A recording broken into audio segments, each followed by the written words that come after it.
اہل سنت والجماعت کے ہاں جیسے عقائد اہل باطل سے علیحدہ ہے، اس طرح اعمال بھی علیحدہ ہے۔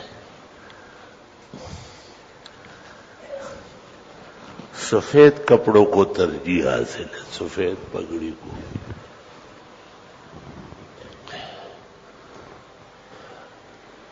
سیاہ اور سبز کے بارے میں محدثین متردد رہے۔ شیخ عبدالحق کی تحریر ضیاء القلوب سے پتہ چلتا ہے کہ اس کا استعمال نہیں ہوا ہے، صرف فتح مکہ کے دن کچھ دیر کے لیے جو سر پر پگڑی تھی کہ وہ سیاہ تھی۔ تو فتح مکہ سے پہلے جو زندگی گزری ہے سن 8 میں مکہ فتح ہوا ہے، 8 اور 13، یہ ساری زندگی آپ نے سفید پہنے، اور فتح مکہ کے بعد بھی۔ حدیث شریف ترمذی میں ہے کہ احب الثياب الى اللہ البیاض، اللہ تعالیٰ کو سفید کپڑے پسند ہیں۔ فکفنوا فیہ موتاکم، اس لیے تمہیں حکم ہے کہ کفن سفید رکھا کرو، احرام کی چادریں یا تولیے سفید ہوں گے۔ امام ابو حنیفہ رحمہ اللہ نے اپنے شاگردوں کو کہا کہ بڑی پگڑیاں باندھو اور سفید عمائم باندھو۔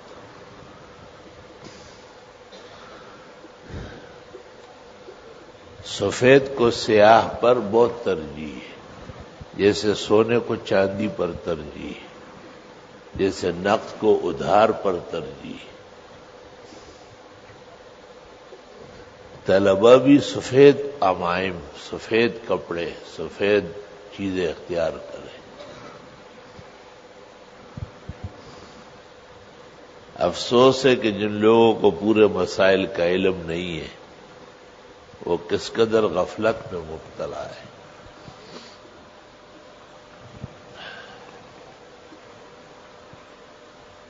میں کالا جبہ پہنتا تھا، ہوائی جہاز میں بیٹھے بیٹھے ہوئے پرسر آیا، بڑی محبت کی، بڑے عقیدہ، تو پھر مجھ سے کہا آپ جعفری ہے؟ میں نے کہا نہیں، الحمدللہ اہل سنت والجماعت۔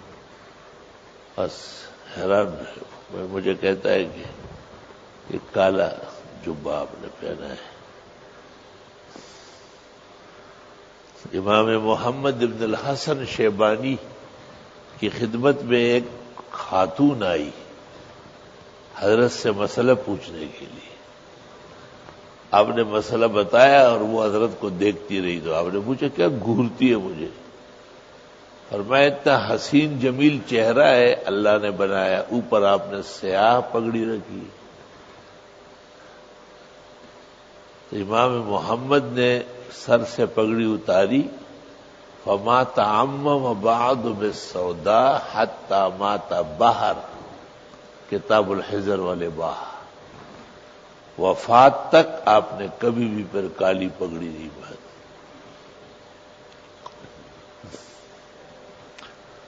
لباس کا خیال رکھنا ضروری ہے۔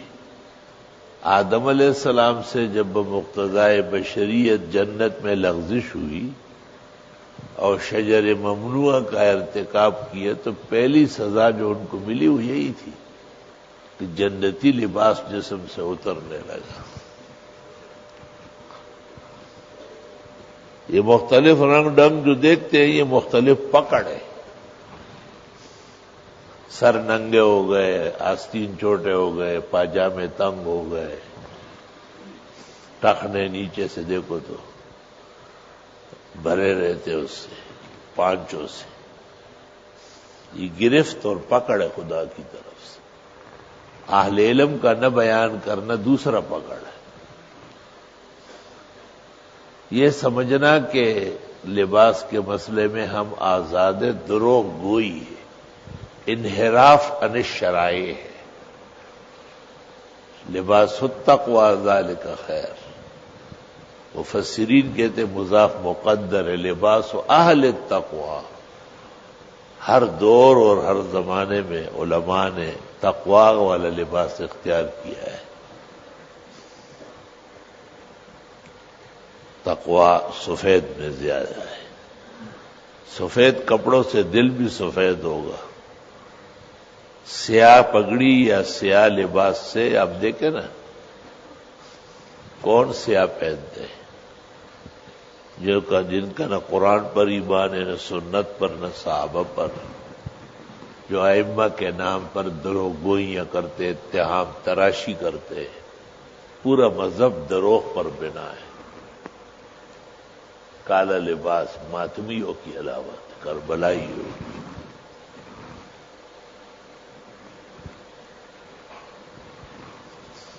عینی شرح بخاری میں ہے کہ ام المومنین خدیجۃ الکبریٰ نے آپ سے پوچھا کہ حضرت ورقہ ابن نوفل نے تو قد صدقک ومات قبل ان تدعی بالنبوہ، دعوی نبوت سے پہلے ہی وہ مر گیا، تصدیق تو کر چکا، تو اس کا کیا حال ہے؟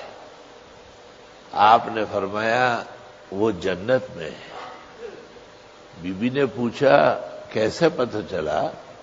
فرمایا جب بھی دیکھتا ہوں سفید کپڑوں میں. وَلَوْ كَانَ نَارِيًّا لَكَانَ أَسْوَدًا، اگر دوزخ میں ہوتے تو سیاہ کپڑوں میں ہوتا.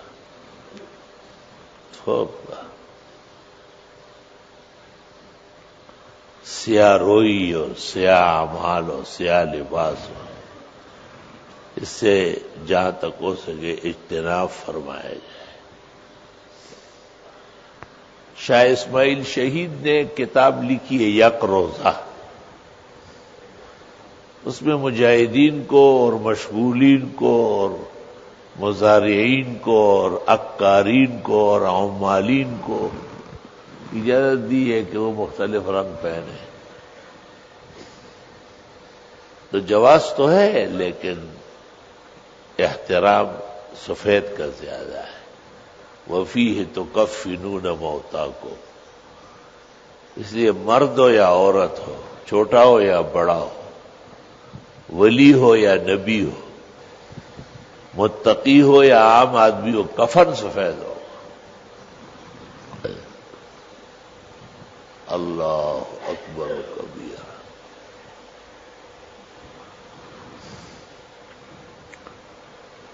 اللہ. ایک کپڑا پیغمبر کی خدمت میں لایا گیا، بظاہر بہت اچھا تھا اور رنگ ڈنگ تھا اور بڑا. آپ نے اس کو دیکھا اور کہا ھذا لا ينبغی للمتقین، اللہ سے ڈرنے والے یہ کپڑا نہیں پہن سکتے. معلوم ہوتا ہے کہ ہر کپڑے میں آپ مسلمان نہیں رہیں گے. ایسے کپڑے بھی ہوں گے جو آپ کے ایمان سے آپ کو نکال دے گا، آپ نے واپس کر لیا نا.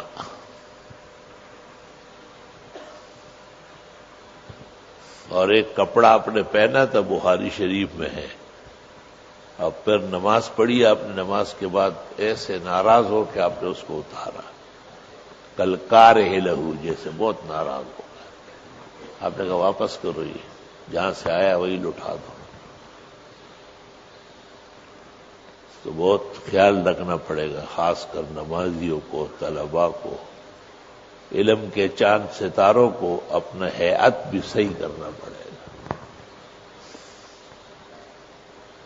جس طرح لباس میں لوگ آزاد ہو گئے، اس طرح اعمال میں بھی آزاد ہو گئے. بعض بزرگوں کو آپ دیکھ لیں گے، ان کو نوجوان ہونے کا شوق ہوتا ہے، کبھی ایک رنگ کی شلوار، کبھی دوسری رنگ کی، کبھی حالت کر سکتے رنگ دے رخشا جا سکے. یعنی بوڑھا ہو گیا ہے، بال سفید ہو گئے، عقل آئی نہیں، قبر میں لٹک رہا ہے لیکن سمجھ نہیں آ رہی. تجھے کیا ضرورت ہے زڑے ٹانگے اور نوی اسپا، کیا آپ ان چکروں میں لگے ہوئے.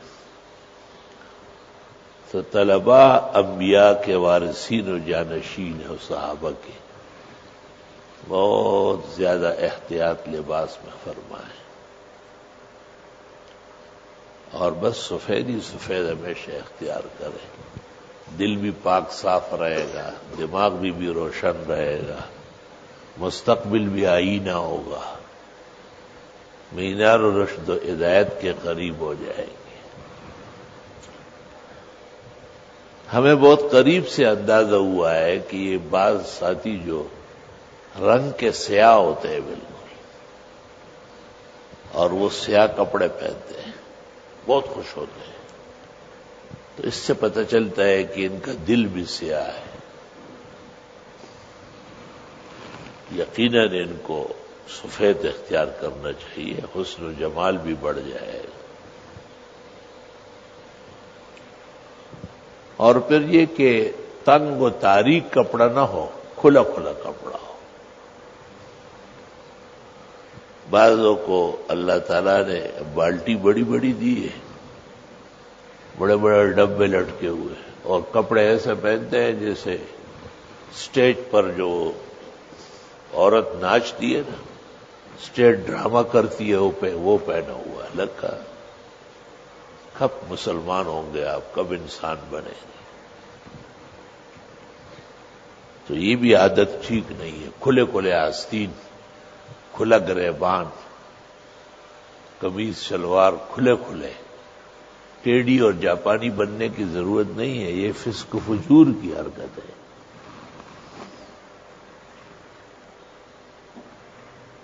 حدیث میں ہے کہ جس نے ایسا لباس پہنا کہ لوگ متوجہ ہو جائے، قیامت کے دن اس کو عزت نہیں ملے گی. اور ایک روایت میں ایسی بلا میں مبتلا ہو جائے گا جس کا علاج نہیں ہوگا. ایک شخص کو سمجھایا جاتا تھا کہ بھئی لباس صحیح کر لو، وہ نہیں مانتا تھا. فخسف بہ الارض، زمین دنس گئی، اندر چلا گیا. بخاری شریف جلد ثانی کتاب اللباس. فہو یتجلجل الی یوم القیامہ، قیامت تک دھنستا چلا جا رہا. تو کتنی سخت سزا مل گئی.